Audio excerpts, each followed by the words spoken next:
'Tis Monday, me lord. 'Tis Monday in the great kingdom of something. Blessed be the day of the moon. May it shine its bounty upon us. But only in that accent.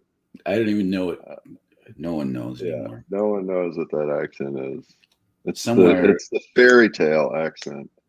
I want to think it's a third generation Lithuanian Irish person who spent the last 10 years living in England, who works at a Renaissance festival's accent. Yeah, that's good. We can go with that. See, I like that. Yeah.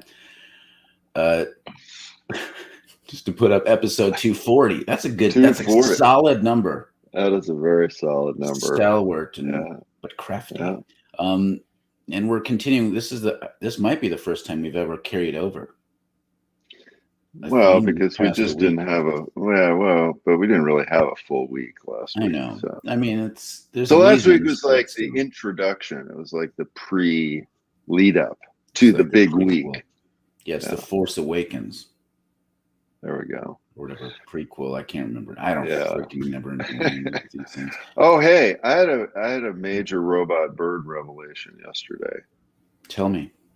So, Deborah and I went walking in this really nice park that's north of the cities, and there was this eagle. Of course, it wasn't a real eagle. No, it's a robot. It was a robot, yeah. Circling at this incredible height. I mean, it was so high up. Like, I don't know. I'm sure it was at least a quarter of a mile up, but it may have been even more. I mean, you could barely see it. And I realized, so what it's doing, it's serving as the satellite link for all the robots on the ground in that whole region can upload to the Eagle and then link to the satellite. And so that's why the Eagles have to do that, because they serve as that uplink for the rest of the robot birds. So I just realized something. Okay. Are fish just the submarine versions of robot birds? Ooh, they could be. I mean, there's an Air Force, there's a Navy. That's right. And then, are there ground forces? Or do the birds do maybe everything? No, I think the birds have the ground covered pretty well. Yeah, I mean, because there's some hummingbirds get in pretty damn close. Yeah. Well, and then there are the insects, which are kind of that's a whole. The insects are the next generation. Yeah. Wow. Boom. Yeah. Robots everywhere. Yeah. Robot turtles all the way down. Robot turtles. All the way down. We're not talking about robot birds, though, this week. We're talking about... we're always talking about robot birds. That's the general overarching theme. The specific theme is socialization, particularly around gender. Yeah. Gender formation, blah, blah, blah. And then it's adjacent fields. But before we dive in, and we have comments coming in, but I'm Ash Van Steenwick. I direct the Center for Prophetic Imagination. And I'm Daniel Wolpert. I direct MICA, the Minnesota Institute of Contemplation and Healing. And I just want to get something out of the way, because a lot of people pronounce my name Ashe, and then I've had a couple people accuse me of appropriating the Yoruba culture, and I'm like, no, this is a Scandinavian version of Ash. It's just Ash, like the tree with an E at the end. Yes. It's not a Shay, so it's okay if you call me a Shay and you wonder, but just so you know, it's Ash, everyone. Okay. Do you sashay down the aisle? I always sashay. There you go. That's how I knew I was trans. It was a clue. That was a clue. There's a few. Let's just get Ellen's comments up in here. Yeah, Ellen's rocking. Ellen writes, finally, after several months, I caught a live opening sequence. Good All morning. right. I'm multigender, including trigender. Interesting. I'd love to hear about spiritual formation and gender because mystical experiences related to my personal understanding. Yes. Or just came out swinging, metaphorically speaking. Ellen writes, gnats are the new robot birds. Yeah, they're like, the tech isn't heard there. that. But once the quantum computing can be put into those gnats, Yeah. I don't know what really any of that means. Robot Turtles is a kids board game teaching kids how to code. That's how they get them. That's how we normalize it. You gotta start early. You Yeah, have so to start kids early. grow up thinking, oh, they're just robots surveying me, and I don't even feel disturbed by it because I was taught by a game that And in robot fact, turtles are normal. I coded them to spy on me. This is the modern version of, like, going out to the woods and getting the switch with which your evil parent beats you with. You code your own robots to spy on you. You just defined what the principalities and powers are. There we go. Wow. Right there. This is just we're just going all over the place, covering everything. We're rocking. Okay, so I had another sort of opening direction here, but I think we should pick up on what Alan's talking about. Yeah, I'm not as I want to know what trigender and multigender means, because like I can guess and I could pull up the queer wiki entry on this stuff, but it gets interesting. So if you want to say more, so Alan could share about that. But I'm just interested in the spiritual formation and gender, and and this is something we've brought this up in relation to a number of other issues. The fact that formation in general causes us to think that however the world is in our lifetime is some absolute solid reality, that God has somehow ordained on earth, right? Like capitalism is the only way to have a good society, and so we think, those of us that have grown up in dominant culture America over the last 60, 70 years, we think that the Leave It to Beaver family is like the only way, this is always the way families have been, and this is always the way societies have been. And we even project this back into the Bible. This is the biblical nuclear family, which literally does not exist in the Bible. Right? Well, and there's also this kind of adjacent idea that kind of reinforces it, that somehow, and this comes from the Enlightenment, the further back you go, it's just like this, but more conservative and in all the ways that we are conservative. Right. And then even better.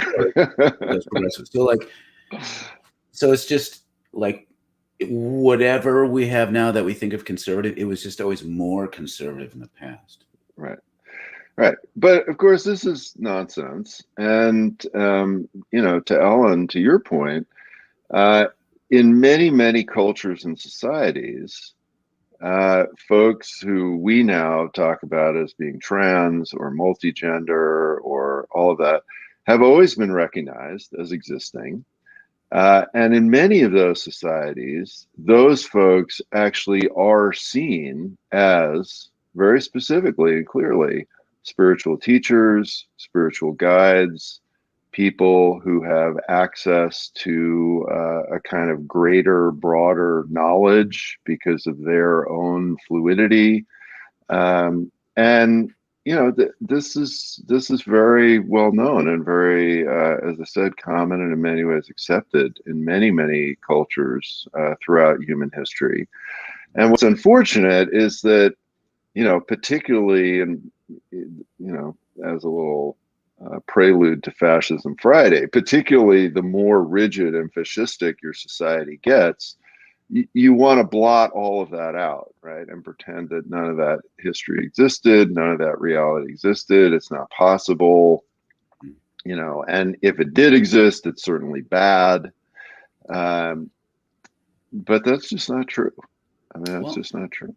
And within, you start talking about the Christian mystical tradition, it's fascinating because it's not exactly like Middle Ages. They were like, trans is great, But what they were doing is there was this assumption that spiritual experience uh, transgresses norms.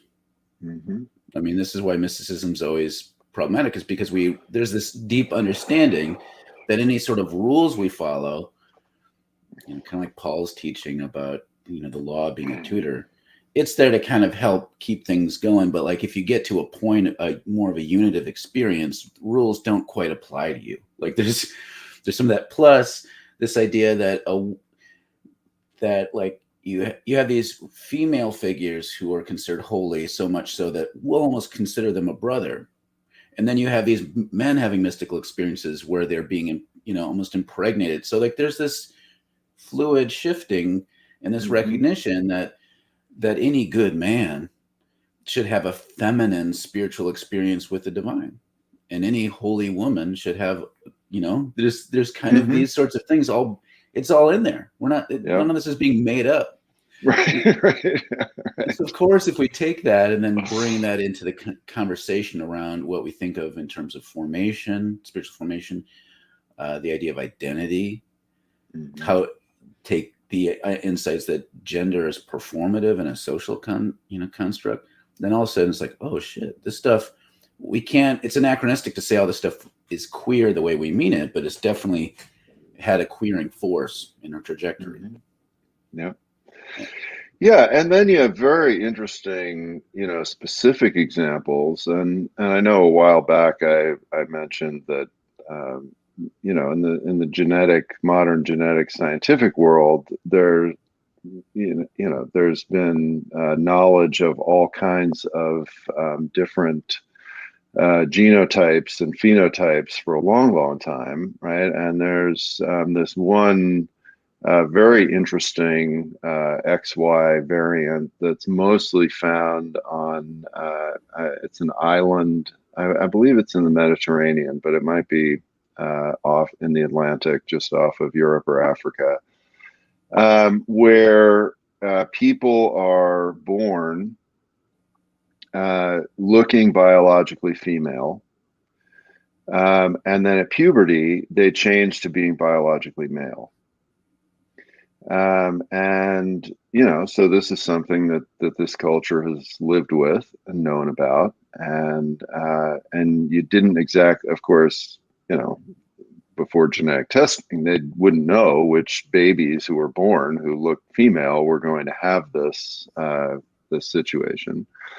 And so these people were revered as being very special within this culture, right? And this notion that they could be both these genders, both psychologically and then literally biologically. And this was something that was really embraced as a reality of how to be human in the world. And as I said, I mean, this is just one example, but people have been working with the fluidity of gender for the majority of history, right? It really, I think one of the things that we need to start thinking about our own formation is that we are the abnormal ones, right? Like our society is the abnormal variant in human history, where there is this incredible idea of rigidity of gender and sexuality, and that everything else is categorically bad. That's abnormal in the human experience, right? And and of course, you tell this to some conservative fundamentalist or whatever, and their head would explode, or they'd attack you or whatever. But statistically, I mean, again, this is just a statistical fact. And so I think it's very helpful for us to start thinking about ourselves in that way and going, oh, like maybe the way I've been formed is this weird way that is not particularly valuable for human experience. Well, I mean, this just to take a step back and look at this from, you can start seeing how this touches on everything. And I don't want to jump ahead to Friday already. We're always looking for the weekend, right? Working for the weekend. But the authoritarian impulse that we see. Empire loves conformity and uniformity so that it can totalize systems. So this is where you get this classic example how, yes, there was a there were caste systems in India. They were not, there wasn't like a caste system over all of India, just like there wasn't a Hinduism, right? And the Brits come in like, it's Hinduism. We're going to just catalog it as a thing. And then we're going to have a uniform caste system that made any sort of oppression kind of more stratified in a way that's predictable. So it's kind of like this toxic blending of English class society and some of the not great aspects of, the caste system, right? And so you can see like that, but then with gender, right? So it's we totalize it and say everything has to work this way. And then, this gets to Susan's comment here. No wonder fundy evangelicals are no fans of mysticism. Right? Because evangelicalism, fundamentalism, and different kinds of conservative forms of Christianity and religion are about obeying certain universal and timeless tenets. And mysticism is not about, it's about jumping over that and having a direct experience with the divine that's dynamic and recognizing the changing nature of God, which is like hard to bring together with this sort of fundy thing. And so, of course, so then this is where you get, I grew up my whole life up until I became liberal enough to break free from it within evangelical culture, being told to fundamentally distrust my experience. Now, I still think I should be question my experiences, but from more of a contemplative lens, which is not a fundamental self-hatred kind of thing that you have within these systems. I mean, it's way worse than just questioning your experience. It's in many of these systems, you're fundamentally told that your experience is bad. Yes, and that you have to subordinate your will to. Whatever your experience is, it's bad. Right? Your desires are bad. Your thoughts are bad. Your feelings are bad. I mean, all of these things are just bad. As my friend Ren used to say, it's just all basic badness. And that is highly problematic, obviously, if you're really interested in human flourishing and justice. David brings us, so maybe you were thinking of the Dominican Republic, Dan, because David writes the Guevedoches. I don't know how to pronounce that. It sounded more Italian the way I said it. Eggs at 12 is a resource for Dan's comments. So that's at least an example of what. Oh, okay. Yeah, that's another place. Yeah. Thanks. David also likes A Queering Force in Our Trajectory. That's the name of my next book. Queering Force. Susan writes, what I learned about current research on gender and identity in my recent social psychology class really opened my eyes to the variances in human beings. Right.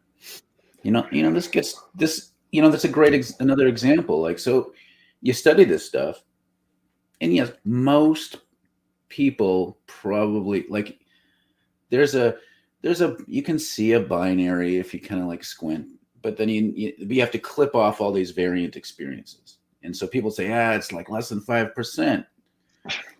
Right. And then so there's that thing. But then the reason why we need to clip off 5% of humanity and throw them away in these sorts of societies is because I'm not going to pay attention to experience in diversity. I'm going to pay attention to this universalizing, totalizing interpretation of a text, and all of humanity needs to adhere to it. Otherwise it is fallen and broken. And anyone who says, pay attention to this 5%, I don't know what the percentage is. I just so people know, 5% is what I'm throwing out there as an example. I'm not going to pay attention to those 5%. I'm not going to pay attention to trans people because that'll cause me to have to not be obedient to the word of God. Right. It's so toxic. And then, so all biological all biological manifestations exist on some kind of a bell curve. There's always variance, right? And so you say, oh, well, we're going to clip off the 5% because that's the most obvious, quote unquote. Yeah. Well, but then that mentality, what does that do? Then it says, oh, yeah, then we're going to take the next standard deviation in, and we're not going to like ignore them, but we're going to stomp on them and oppress them so that they want to feel like they want to push more towards the middle. And really, what we're trying to do is pay only attention to the mythical mean, right? Which then everybody else has to feel shitty because they can't make that up. Yeah. They can't conform to that. Right. And so really that clipping off of the edges is just sort of the beginning of the oppressive process, which then continues to work in and encompasses almost everybody at the end of the day. I mean, you know, we were talking about that a little bit last Wednesday. Catherine was bringing that up. It's like, you know, in the end, everybody is made to feel bad about this and oppressed, just like, you know, racism affects everybody. You know, white people are malformed by this as well as the negative effects it has on black folks. You know, and that's a thing. Once you start denigrating part of humanity, you end up denigrating all of humanity in some way, shape, or form. And that's what we don't see. And I think that's what, you know, mysticism and spirituality really tries to do to help wake us up to. Right, is that God's love, enlightenment, however you want to put it, whatever tradition, is really for everyone. And that's what drives, you know, fundamentalists insane. Right. Yeah. All right. More comments? That goes along with what Susan's writing here. It's worse than that, Ash. Not only they don't pay attention, but actively oppose and seek to destroy them. You know, this, you know, and this is the thing, like empires can seem, authoritarian systems can be a little benevolent towards deviation insofar as they feel confident and sturdy. And so this is where, like, so capitalist society can tolerate a little bit of this stuff. And then when it feels under threat, then it shifts towards fascism. So like the intensity with which things are destroyed really has to do with the level of security in the system. And right now we're seeing, and this is where it gets frustrating to the point of me getting mad sometimes, when progressive people assume that things are just going to naturally be getting better, and that are like things are better for trans folks and queer folks. And so maybe we should, you know, back off with the vehemence with which we disagree with Dave Chappelle.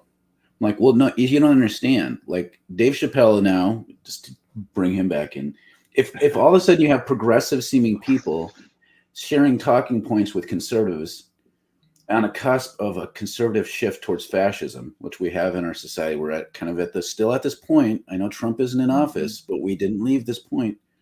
No, things can actually get worse for people because our system is still feeling under threat.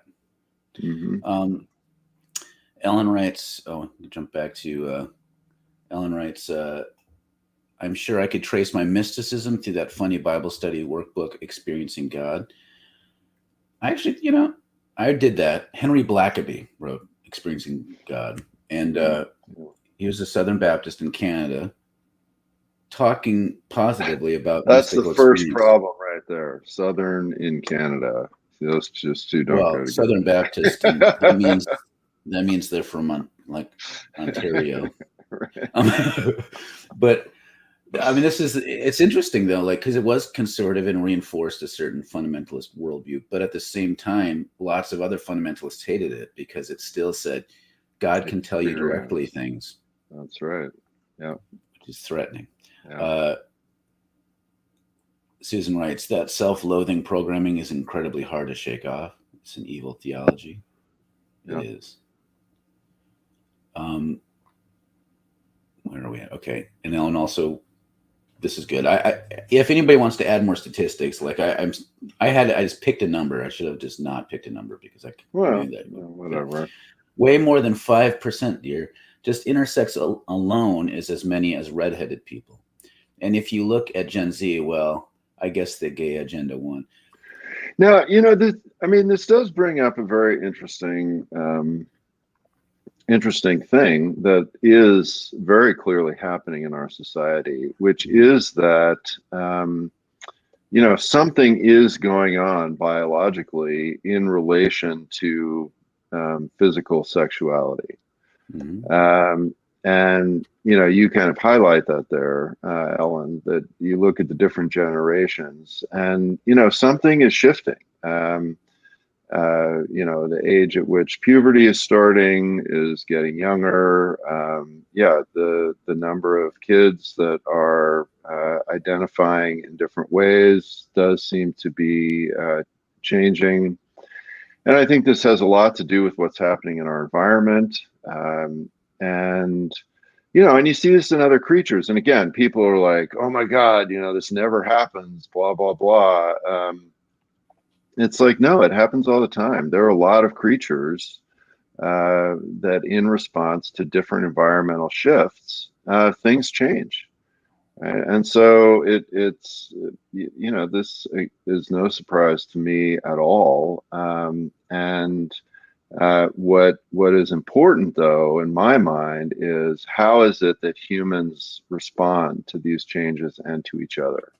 Mm-hmm. And so much of the way we respond, depending on our individual formation, is with a great deal of negativity and hostility and violence. And that's where the problem comes, right? We are not formed to be able to roll with different changes. Well, and this is, the issue of grade and middle school students. I hear this particularly about them, going by they, them, and wanting to change the name they're addressed by, and different people I know who are even progressive rolling their eyes at that, which I understand. Like, there's the fickleness of children is easy to roll your eyes at. But the thing that I get frustrated with this thing about is because people will tell me, like, they'll try to be affirming to me, and then they'll make fun of middle schoolers trying to deviate from the norm, as though the assumption is that as long as there's still a big normal, we can tolerate some of this stuff, but we don't want to get carried away. And so, I've had this conversation with, like, well, if we don't know what Jesus' sexuality is a great conversation topic. People want to assume he's asexual. And I'm like, we don't know. And they're like, well, he was probably straight and chose not to be. I'm not sure about that. Why did my device to speak in the voice of Samuel L. Jackson for some reason? I know that's a feature, but I don't know how I just triggered that. That was weird. That was Jesus talking about his sexuality right there. That's it. It makes sense that awesome. Jesus sounds like Samuel L. But my point was, so the assumption is, like, people want to assume that, let's just assume Jesus was straight. People will just do that. I'm like, well, why? Let's just assume if we don't, like, let's not get carried away. And I had a socialist Facebook friend freaking out because he went to a baby's party and they said they weren't going to do a gender reveal because, like, they don't know how the child is going to be self-identify. And they're like, oh my God, everything's running amok. I'm like, well, would it be so bad if, like, we just didn't assume anything about gender? To me, what's running amok is that you're having gender reveal parties at all. Yeah, like, there's so much stuff. Like, are we going to assume that blue and pink is normative? Like, so all this is my little side rail via Samuel L. Jackson side conversation. The point is, like, why even progressive people, if their sense of normal gets threatened, will start getting shitty. And this is where the Dave Chappelle stuff comes in. Like, so again, whereas Susan wrote a comment where the progressives find common ground with conservatives on Dave Chappelle maybe is the fear of censorship. Why does comedy get a free pass on oppressive and harmful ideas? And, it's like the idea of cancel culture only becomes a problem when something is being canceled that you think isn't that bad. because most everyone will agree that there's some areas where we should cancel, like where we should probably stop giving money to different people. And again, every system will have its sense of normal. And the question I really want to pose to people out there, do we really want gender binary to be kind of the general normal, or are we willing to blow the whole thing up? And what is, if we're willing to be very flexible and dynamic about this and very discernment based, what would society look like? Mm-hmm. Mm-hmm. Ellen says, oh, go back. It's Victoria says, it seems like normal people need the different types of people to justify themselves in the end.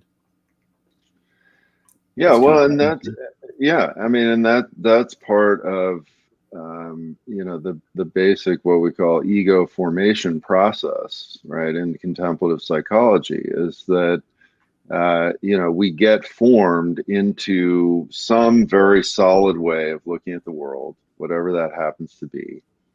And then we start identifying what is self and what is other, right? And that, and so you always will get some aspect of that in human society, where one of the ways we understand who we are is against something else. And that always leads to violence and destruction.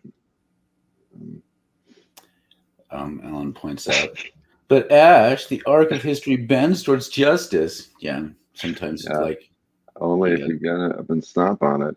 But, you know, I've been thinking about this a lot recently. When, you know, I go out and about into rural areas, right, and you know, the number of these huge pickup trucks without mufflers being driven by really pissed off looking white guys is way on the increase.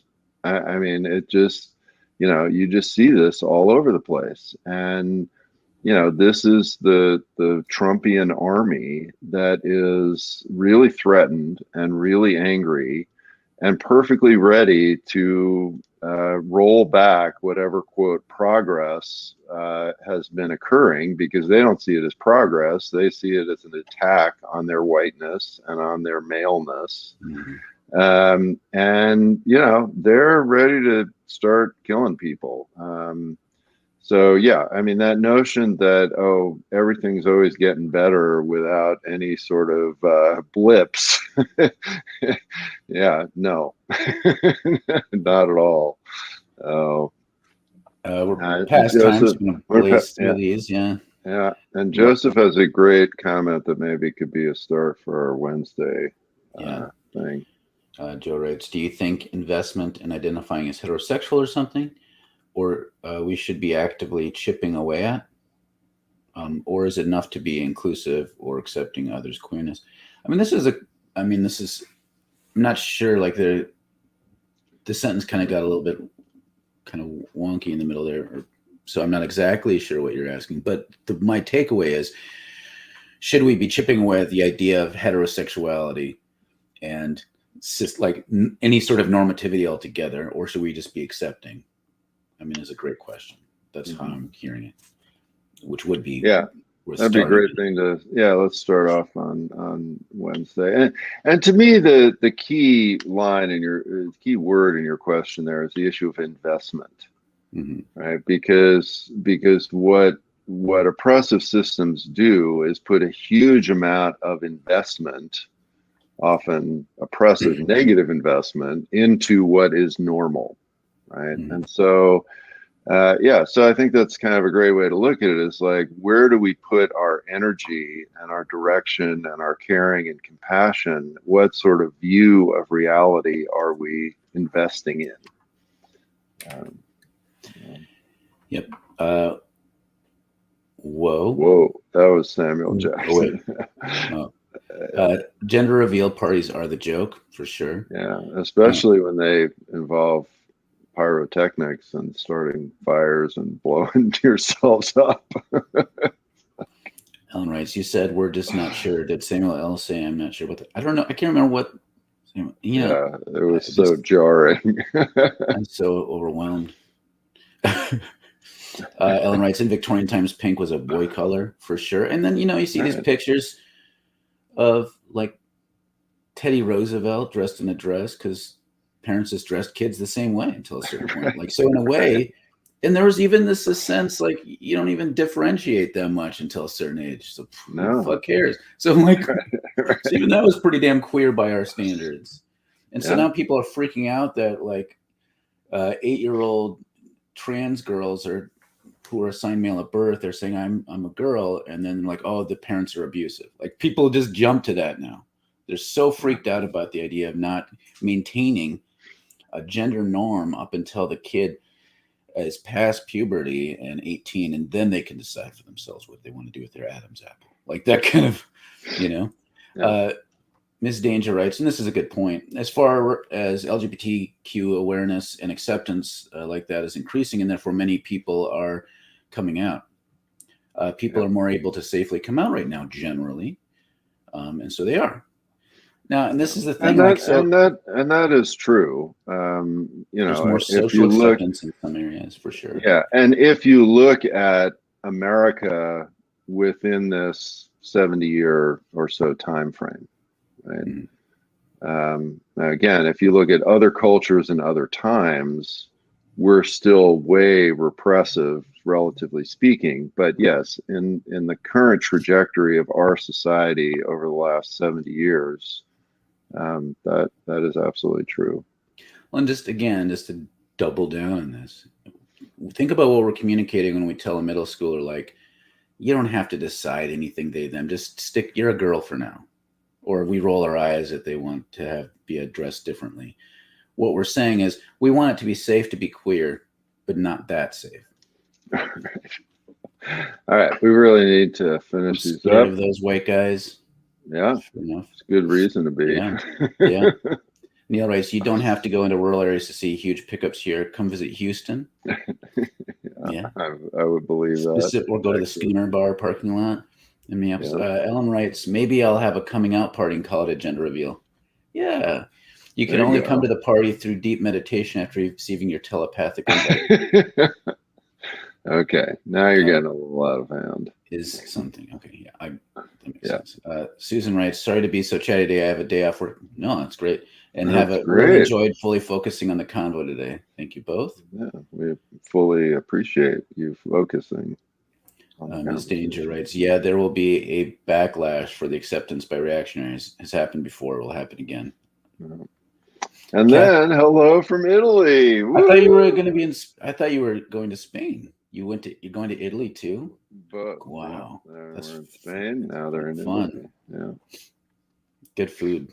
Ellen writes, and seeing about variety through the internet. Yes. So there's more exposure to possibilities. Like, so people can now Google their experience and find names for it. That's very powerful. Like, because otherwise you just be like, well, I guess there's just something wrong with me. But then you find out there's a community of 1 million people who identify with these traits that you have. That's empowering. Yeah. And then Susan says, hi, Kathleen. Love you. All right. Let's and we love as a end note. We love all of you. Thank you so much. Great to be with you again. And we'll be back on Wednesday. See you Wednesday.